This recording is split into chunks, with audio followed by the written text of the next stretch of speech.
It was a rainy Saturday night. My parents had gone out of town for a wedding, leaving me alone in our two-story house. I was 16, old enough to be trusted home alone. At least, that's what they thought. At first, I loved it. I could do whatever I wanted. Watch horror movies, eat junk food, stay up late. I curled up on the sofa with a pizza box, turned on Netflix, and picked a scary movie my parents would never let me watch if they were home. Outside, the rain pattered steadily against the windows. Inside, the flickering TV and the cozy warmth of a blanket made me feel invincible. About 40 minutes into the film, just as the main character was creeping through a creepy, abandoned house, I heard a soft creak upstairs. At first, I thought it was part of the movie's sound design, but when I muted the TV, the sound continued. It was faint, but very real, like the slow creak of a door hinge opening. I stood up, holding my phone like a weapon. Slowly, I walked up the stairs.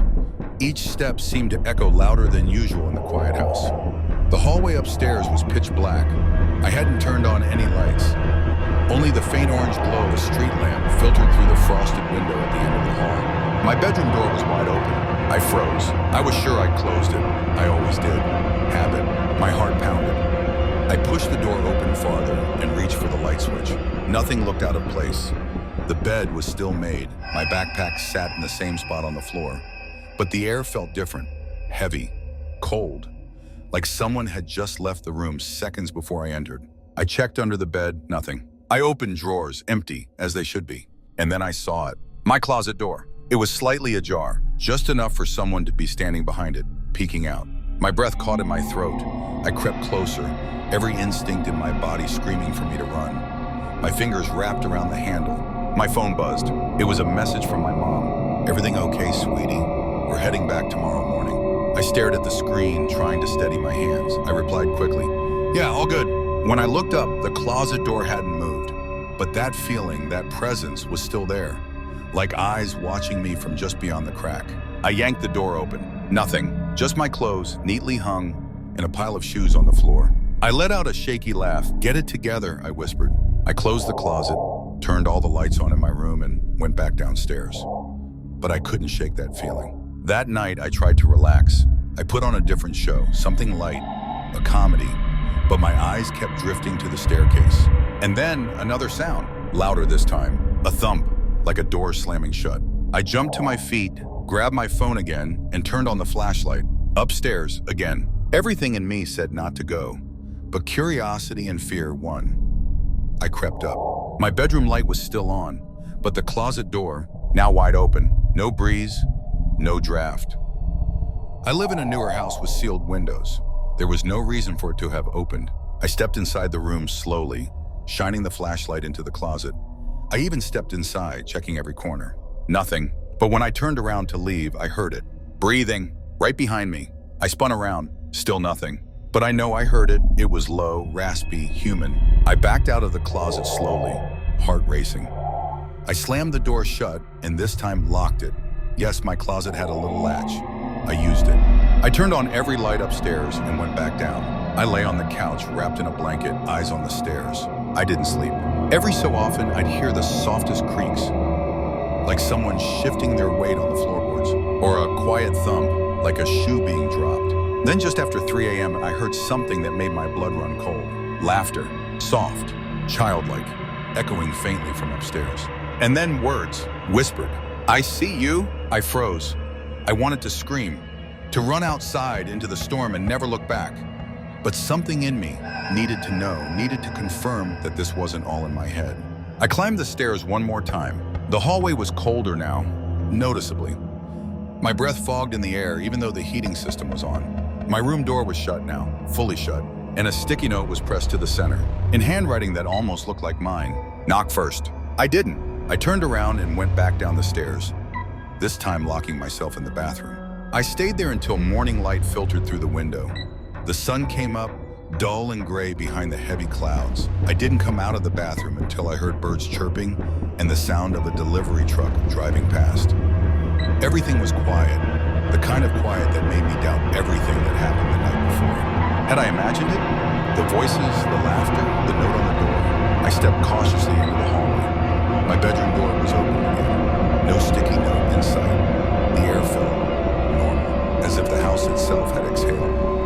phone, 7:48 a.m. My mom had texted at 3:32 a.m., just minutes after I heard the whisper. "Sweetie, sorry we didn't answer earlier. It's pouring up here and the reception is awful. Everything still okay?" I didn't reply. Not yet. Back in my bedroom, everything looked exactly the same. Closet door closed, lights off. I stood in the middle of the room waiting for that sense of dread to return. It didn't. I opened the closet again, slowly, carefully. Nothing but hangers, clothes, a shoebox I hadn't noticed before. It was tucked way in the corner, behind an old winter coat. I pulled it out. It was heavier than I expected.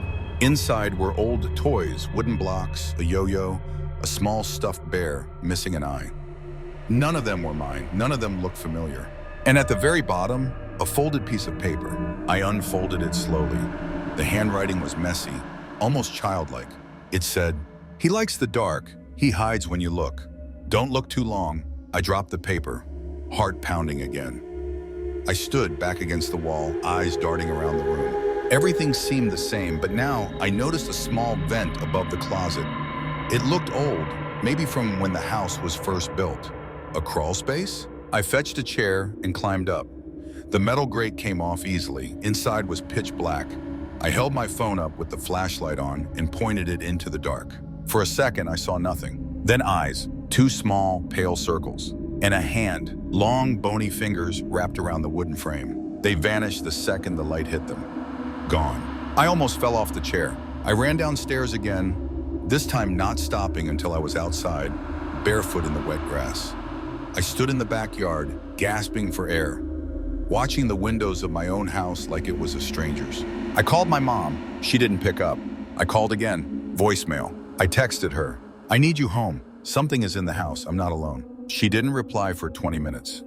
In that time, I paced the yard, sat on the porch swing, then stood on the sidewalk like I was waiting for help to appear out of nowhere. When she finally responded, it was just, "Are you okay? Did you have a nightmare?" No, I was wide awake.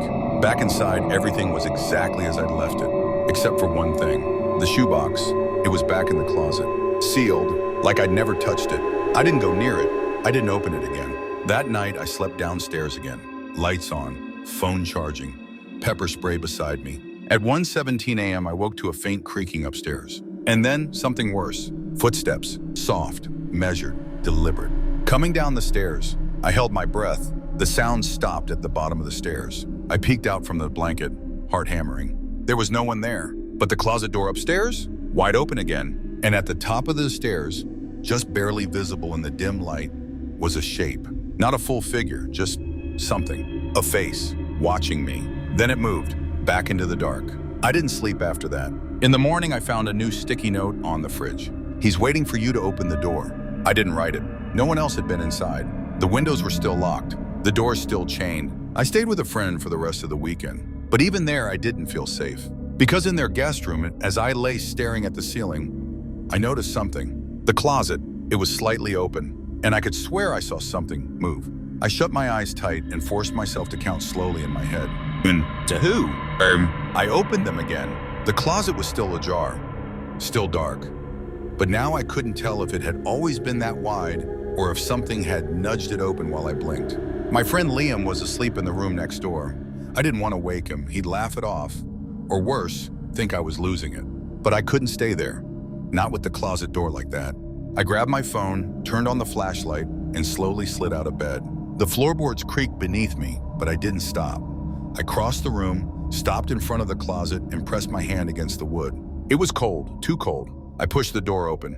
It was empty, just a few jackets, a stack of shoe boxes, ordinary things. But as I turned away, something caught my eye, a piece of paper, taped to the inside of the closet wall. I pulled it off and unfolded it. It read, "Don't pretend it didn't follow you." I didn't sleep the rest of the night. And in the morning when I tried to show Liam the note, it was gone. He said he never heard anything, said I probably had a nightmare. I left early that day. I didn't go back home right away.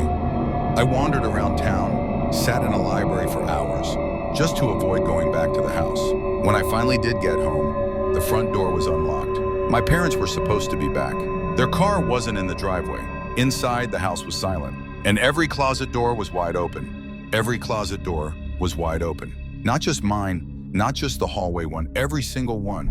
The linen closet, the pantry, the wardrobe in the guest room. gaping open like mouths mid-scream, like something had passed through the house, checking each one or perhaps crawling out of them. I stood frozen in the doorway. The silence was deeper than usual, like the air itself was afraid to make a sound. "Mom," I called out, voice shaking. "Dad?" No reply. I stepped inside, gently closing the front door behind me, as if trying not to disturb whatever had been awakened. The living room looked untouched. So did the kitchen. No sign of a struggle, no blood, just closets, open and cold, very cold. I climbed the stairs, heart pounding with each step. My bedroom door was half open. I paused before entering, unsure if I even wanted to see it again. Inside, it looked the same. Closet door wide open, the vent above it hanging askew, like something had pushed it out from inside. On my bed was a photo, old, faded, curled at the edges. It was a picture of me, only I didn't remember it. I was younger, maybe 10, standing in front of my closet, smiling. Behind me in the photo, barely visible in the shadows of the closet, two pale eyes, watching. I dropped the photo. There was a sound then, a rustle, like fabric sliding across wood. From inside the closet, I stepped back. Something moved, not fast, not loud, just a slow shifting, like someone repositioning themselves in the dark. I turned and bolted out of the room, down the stairs to the front door. Locked. I hadn't locked it. I twisted the knob, yanked at it. Nothing. From behind me, the stairs creaked. One step, then another. It was coming down. I didn't turn to look. I dove into the kitchen, grabbed the biggest knife from the drawer, and pressed myself into the corner, heart thundering. The sound stopped. I waited. Then a soft knock echoed from the hallway. Knock, knock. 3 slow taps. And a voice, my voice. "Can I come in now?" I screamed. I don't remember dropping the knife, but I must have. When I opened my eyes, it was gone. The front door was open again. Bright light streamed in from outside. I ran. Neighbors said I looked pale, wild-eyed, barefoot. My parents got home hours later. They didn't believe me. They thought it was a breakdown, stress, a vivid nightmare. But they moved the next month. We don't talk about that house. But I do, because every time I pass a closet that's slightly ajar, I wonder if it's still following me. Every time I see my reflection blink, a beat too late, I wonder if it's already taken my place. And worst of all, sometimes I find notes in my own handwriting that I don't remember writing. "I'm home now. You're the guest." It was the first weekend I had the house to myself. My parents were visiting my aunt 2 states over, and I had promised I'd be fine. I was 17, responsible, or so I like to believe. The fridge was stocked, the Wi-Fi was fast, and I had plans to binge horror movies and sleep in late. Saturday night started off perfectly. Pizza, blankets, lights low. I was halfway through a slasher flick when I heard it. My name, very faint, almost like a whisper, from outside the window. I paused the movie and turned toward the living room blinds, nothing but darkness beyond them. I figured it was just my imagination playing tricks. I even laughed at myself. 10 minutes later, I heard it again. Eli. This time it was clearer and closer. Someone was outside. I turned off the TV and sat still, listening. The wind was quiet, the street empty. Our neighborhood was calm, safe. The kind of place where people left their doors unlocked. But not tonight. I made sure the front and back doors were locked. Double-checked every window. Nothing seemed out of place. Still, I couldn't shake the unease crawling under my skin. Just as I sat back down on the couch, I heard it a third time. "Eli, open the door." I froze. That voice wasn't outside anymore. It was in the house. I stood up slowly. Every light in the living room seemed dimmer, as if the electricity had dropped just enough to be noticeable. I backed away from the window, holding my phone like a shield. I called out, "Hello?" No answer. But something creaked in the hallway. A long, groaning wooden sound, like pressure on the floorboards. Then silence. I held my breath, straining to hear anything else. Every second felt like an eternity. I tiptoed toward the hallway, flicking on the light. Empty, but the door to the basement was slightly ajar. I never leave that door open. A chill ran down my spine. My hands shook as I reached for the knob. I pushed it gently. It creaked louder than I expected. Cold air drifted up from the basement. My skin prickled. I turned on the stairwell light. The bulb flickered, then steadied. I leaned in and called, "Who's there?" No reply. Just silence and that awful damp smell basements always have. I closed the door and locked it. Back in the living room, I tried to calm down. Turned the TV back on, turned the volume up, made a bowl of popcorn I didn't eat. but I couldn't focus. I kept glancing at the hallway. At 11:30 p.m., my phone buzzed. A text from an unknown number. "Why did you lock me in, Eli?" I stared at the screen, mouth dry. My thumb hovered over the screen. Then another message came through. "I'm cold, come downstairs." I nearly dropped the phone. My chest tightened. I ran to the front door, unlocked it, and flung it open. Nothing. No footsteps on the porch, no one on the street, just darkness and wind. I called my parents, straight to voicemail. I locked the door again, then blocked it with the coffee table. I turned on every light in the house. I even grabbed a kitchen knife and kept it beside me. But the messages didn't stop. "You used to talk to me. Do you remember when we played in the basement?" I never left. My hands trembled so hard I could barely hold the phone. I opened the contact info. No name, no profile picture. Just a number, area code matched ours. Then the phone rang. Same number. I hesitated, then answered. "Hello?" Silence, then breathing, shaky, close. Then, "Turn around." I spun around so fast I tripped over the rug. No one was there. The lights flickered. My phone dropped from my hands and clattered on the floor. When I picked it up, the call had ended. My heart pounded in my ears. My legs felt like jelly. I knew I couldn't stay in the living room. I went upstairs and locked myself in my bedroom. I dragged the dresser in front of the door and sat on the bed, knees tucked to my chest. The house creaked beneath me. Normal house noises, I told myself, but the fear didn't fade. At midnight, another message arrived. "You're in my room." I dropped the phone again. The closet door across the room creaked. Open, just a crack. I grabbed the knife and flashlight and ran into the bathroom. Locked the door, and there I stayed, all night until the sun came up. Morning came, but the fear didn't leave with the darkness. I waited in the bathroom for a long time, ears tuned to every creak and rustle. The moment I heard birds outside, I cracked the door and peeked into the hallway. Everything was still. Sunlight filtered through the curtains in my bedroom. The closet door was closed again. No signs of intrusion, no texts. My phone battery had died at some point during the night. I crept over to the dresser and pushed it away from the bedroom door, moving as quietly as I could. The house felt normal, too normal, almost like it was trying to convince me nothing had happened. I didn't believe it. Downstairs, I charged my phone. No new messages, no missed calls. I checked the call log. The call from the unknown number was still there. So were the texts. I didn't know what scared me more, the fact that it happened or that it stopped. I told myself I had imagined it. Maybe I was exhausted. Maybe I'd fallen asleep in front of the TV and dreamed it all. But I didn't believe that either. I stayed out of the basement all day, even avoided going near the door. When the sun began to set, the dread returned like a tidal wave. I debated calling a friend, maybe Liam. He lived a few blocks away. But what would I say? "Hey, can you come stay over because someone whispered my name and sent creepy texts?" It sounded insane. Still, I didn't want to be alone that night. I called Liam anyway. He picked up after 2 rings. "Yo," he said. "Hey," I tried to sound casual. "Want to hang out tonight?" There was a pause. "Aren't your parents out of town?" "Yeah, that's why I figured you could come over." He hesitated again. Sure, I'll bring snacks." I felt a little better after hanging up. Not completely safe, but not utterly alone. Liam showed up around 8. We stayed in the living room watching movies and talking about dumb stuff. I didn't tell him everything, just enough to explain why I was freaked out. He laughed it off. "You probably dreamed it. Your house is creepy at night, dude." Maybe he was right. Maybe I'd overreacted. We stayed up until about 2 a.m. Liam passed out on the couch. I was nodding off too when my phone buzzed.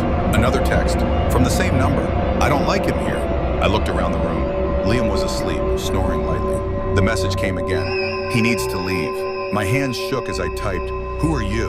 A moment passed. Then, "You knew me. You forgot." I remember the crawl space. "Come back." I stared at the messages. Then my eyes drifted to the basement door. It was open. Just a sliver. No sound. No footsteps. No light coming from the stairwell. I crept over and closed it, locked it, bolted it. Liam stirred. "Everything good?" "Yeah," I lied. "Just checking the windows." He nodded and rolled over. At 3:13 a.m. I woke up. Something was moving. Not loud, not heavy. Just a slow drag, like something being pulled across the floor. I sat up and looked toward the hallway. The basement door was wide open again. I nudged Liam. Hey, wake up!" He groaned. "What?" "Someone's in the basement." He rubbed his eyes. "What are you talking about?" I pointed. He followed my gaze. Then he saw it too. The door. The dark staircase. We both stood. Quiet. Alert. I whispered, "We need to get out."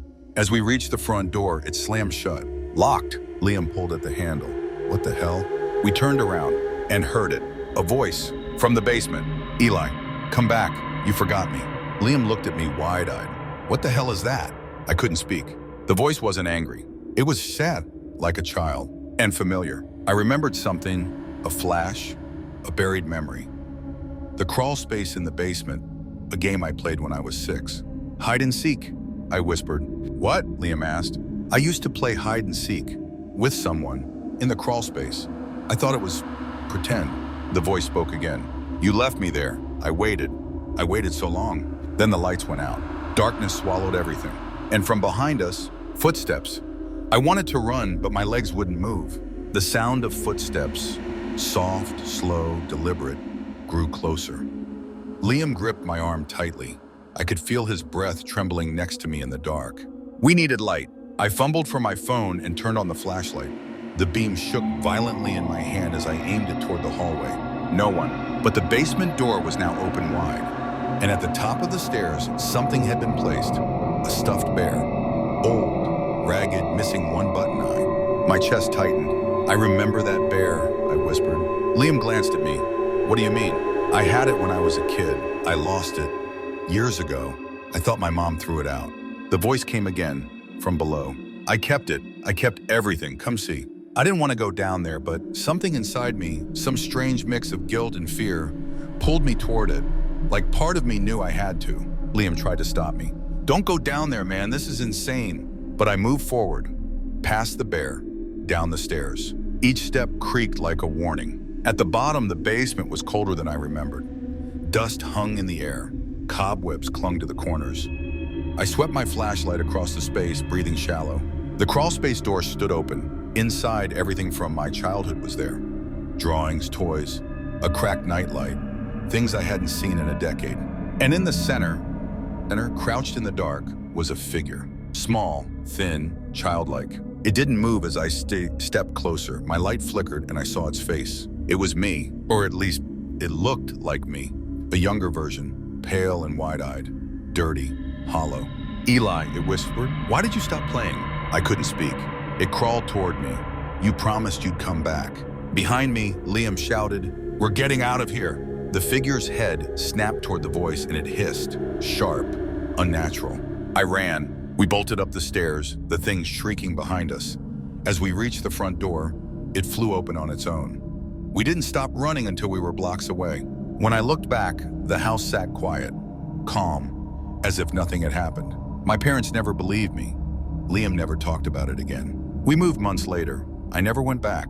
But sometimes when I dream, I hear it, still whispering, still waiting. "Come back, Eli." We never finished the game. It was supposed to be the best night of my week.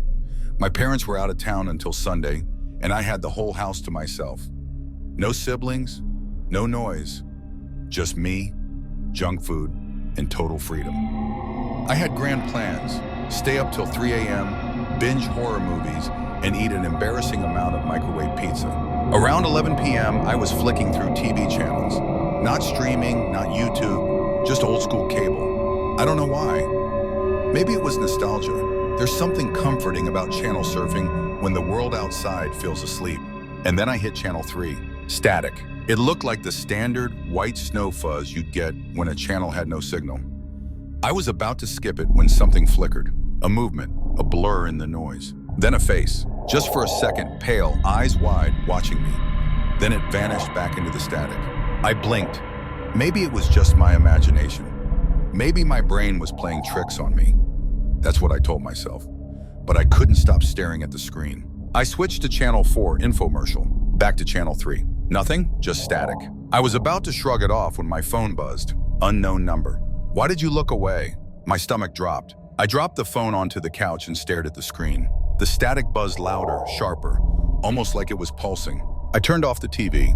It turned itself back on. Still channel 3, now there was something else. The static wasn't completely random anymore. Shadows swirled across the screen like someone pacing. Sometimes the blur would stop, and I swore I could see the outline of a head, a body. It wasn't crystal clear, but it was moving like it knew I was watching. The audio changed too. Beneath the white noise, there was something else. A low hum, a whisper maybe. I pressed my ear closer. That's when it said my name. Just once, but it was my voice. I jumped back and nearly knocked over a lamp. The phone buzzed again. Don't turn away again, I'm almost there. I backed away from the TV slowly. The room felt colder, the air thicker. I looked behind the TV to check the cables. That's when I saw it. There was no cable plugged into the TV, no HDMI, no antenna, no power strip. The cord was hanging loose. And still, Channel 3 was playing. My breath caught in my throat. I unplugged the TV completely. The screen stayed on, static, buzzing, now louder, almost angry. I ran upstairs, phone clutched in hand, locked the door to my room, sat on the floor, back against the bed. Minutes passed, then an hour. I started to feel silly. Maybe I was overtired. Maybe it was a dream. Maybe I just needed to sleep. At 12:47 a.m., my phone buzzed again. Come back down. I'm here now. I turned off the phone. 10 seconds later, the screen lit up again. TV remote was calling me. That wasn't a contact I had. The call rang 5 times, then ended. I opened my bedroom door a crack. The upstairs hallway was dark, but downstairs I could see it, the blue-white glow of the TV. Still on. I crept down the steps, one at a time, holding my breath. When I reached the bottom, the living room looked unchanged. But on the screen, the static had formed into something new. It was my face, but not quite right. It was pale, smiling. The eyes were too wide, the mouth too still, like a freeze frame of me grinning, only I wasn't smiling. I stepped closer. The face blinked, the mouth moved. You left me in the static.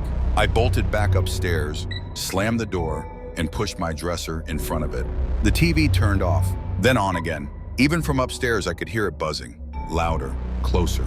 Then something even worse. Footsteps, soft, on the carpeted stairs. Then a knock on my bedroom door. 3 times. I didn't answer. Another buzz from my phone. It's me. Let me in. I didn't sleep that night. And in the morning when I crept downstairs, the TV was unplugged. The screen was off. But the reflection in the glass, it smiled at me. I didn't tell my parents. I didn't know how. The TV smiled at me doesn't exactly sound like a rational explanation. I even tried to convince myself it was a nightmare brought on by too much caffeine and horror movies. But deep down, I knew something was wrong. I avoided the living room for the rest of the day. No TV, no lights off. I kept my phone off too. I didn't want to see that name again. TV remote. That night, I tried to sleep with music playing. Headphones in, blanket up to my ears. But around 2:30 a.m., I woke up with a start. My headphones were gone. Not just off, gone. As if someone had pulled them off while I was sleeping. My room was dark. I reached for my phone. It wasn't there.